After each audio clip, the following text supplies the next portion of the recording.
दोस्तों हवाई जहाज का आविष्कार कोई कहता है 1995 में शिवकर बापूजी तलपड़े ने किया, कोई कहता है 1903 में राइट बंधुओं ने किया। श्रेय दिया जाता है राइट बंधुओं को, लेकिन तलपड़े की बात में काफी दम है। अब यकीन करें तो करें किस बात पर? बात अगर तथ्यों की करें तो राइट बंधु से लगभग 8 साल पहले हवाई जहाज उड़ाने का कारनामा तलपड़े ने कर दिखाया था, लेकिन इतिहास में उनकी ये खोज खो गई और श्रेय मिला राइट ब्रदर्स को। दोस्तों मैं हूं मोहम्मद गुफरान, आप देख रहे हैं इंडिका फैक्ट। आइए जानते हैं हवाई जहाज के बारे में।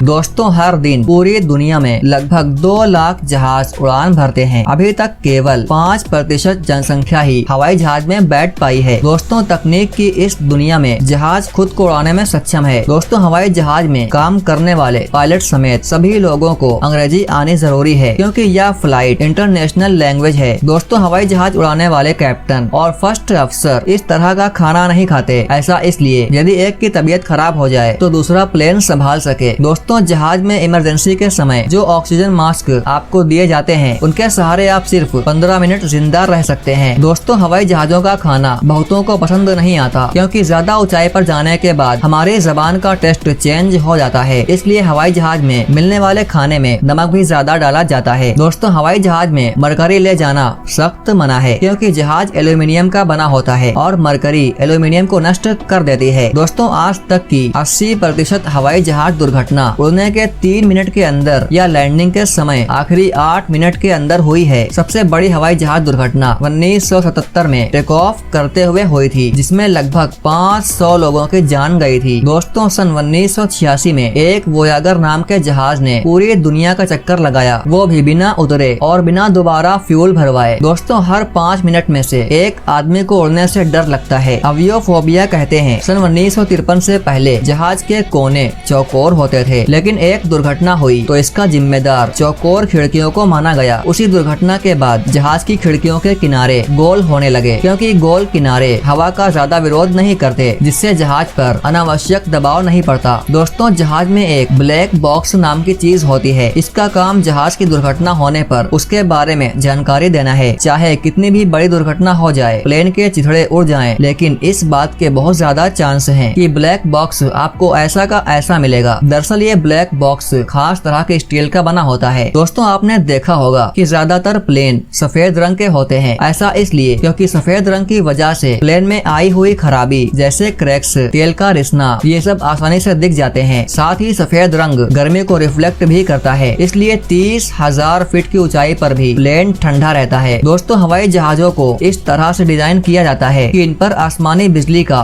कोई असर न हो। साल में कम से कम एक बार या 1000 घंटों की उड़ान में एक बार तो आसमानी बिजली जहाज से टकरा ही जाती है। सन 1963 के बाद से आसमानी बिजली की वजह से कोई प्लेन दुर्घटना नहीं हुई है। दोस्तों हवाई जहाज के टायर में 200 PSI प्रेशर की हवा भरी जाती है, जो कार के टायर की तुलना में 6 गुना ज्यादा है। अगर हवाई जहाज 273 किलोमीटर प्रति घंटा की रफ्तार से भी जमीन पर उतरे तो भी ये टायर उसे झेल लेंगे। कई बार आपने सुना होगा कि हर लैंडिंग के बाद प्लेन के टायर बदले जाते हैं, लेकिन ऐसा नहीं है। लगभग 200 या 250 लैंडिंग के बाद प्लेन के टायर बदल दिए जाते हैं। दोस्तों रात में लैंडिंग करते समय प्लेन की लाइट इसलिए डिम कर दी जाती है ताकि आपकी आंखों की पुतलियां दोबारा सही आकार में आ जाएं, और यदि दुर्घटना हो जाए तो आप इमरजेंसी के समय अंधेरे में देखने के थोड़े सक्षम हो जाएं। आपकी जानकारी के लिए बता दूं कि यदि हम लाइटों के सामने हैं और एकदम से अंधेरा हो जाए तो हम कुछ भी नहीं देख पाते। धीरे धीरे हमारी आँखें कुछ देखने के लायक होती है। दोस्तों हमेशा हवाई जहाज के पिछले हिस्से में बैठना चाहिए, क्योंकि क्रैश होते समय पिछले हिस्से में बैठे यात्रियों के बचने की संभावना 40% ज्यादा होती है। ब्लैक बॉक्स को भी पिछले हिस्से में रखा जाता है। दोस्तों आज की वीडियो कैसी लगी? इस तरह की तमाम इंटरेस्टिंग वीडियो देखने के लिए चैनल को सब्सक्राइब किए बगैर न जाइएगा। तो मिलते हैं अगले वीडियो में। Take care.